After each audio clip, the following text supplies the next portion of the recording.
You don't look like what you've been through. But being anointed has a hidden cost most people will never see. And if you're chosen by God, you already know what it feels like to bleed in silence. One of the deepest struggles you face is the weight of isolation.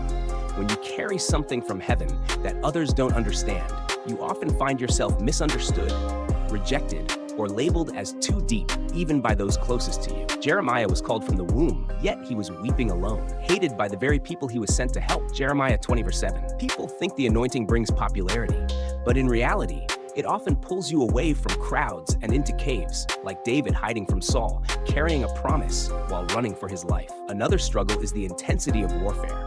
When you're marked by God, you become a magnet for spiritual attack, and the enemy won't come for what you have. He'll come for who you are. You've probably noticed that the closer you get to your calling, the more chaos shows up. Dreams get attacked, relationships fall apart, health declines.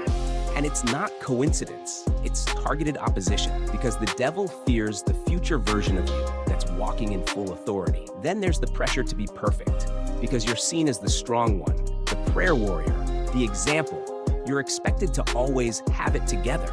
And so you suffer silently, never admitting how tired, tempted, or torn you really are. This is why so many anointed people fall in secret, because no one gave them permission to be human. Just look at Elijah, who called down fire from heaven, then begged God to take his life days later.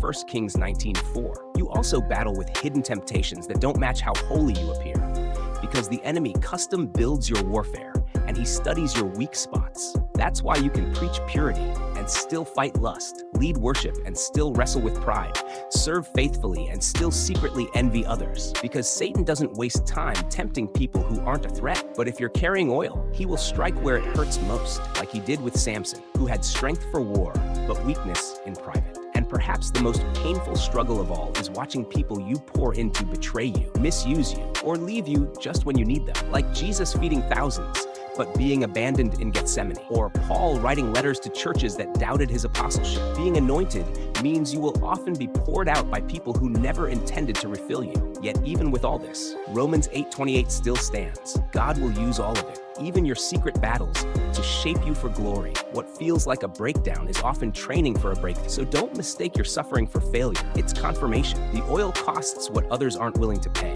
And if you've been facing pressure in every area, it's a sign something powerful is about to be birthed through you. You don't need everyone to understand you, because heaven already does. What's hidden in you is greater than what's attacking you, and the warfare around you is often the loudest right before the promise breaks open. So keep going, chosen one. There's purpose in your pain, fire in your fight, and glory in your grind.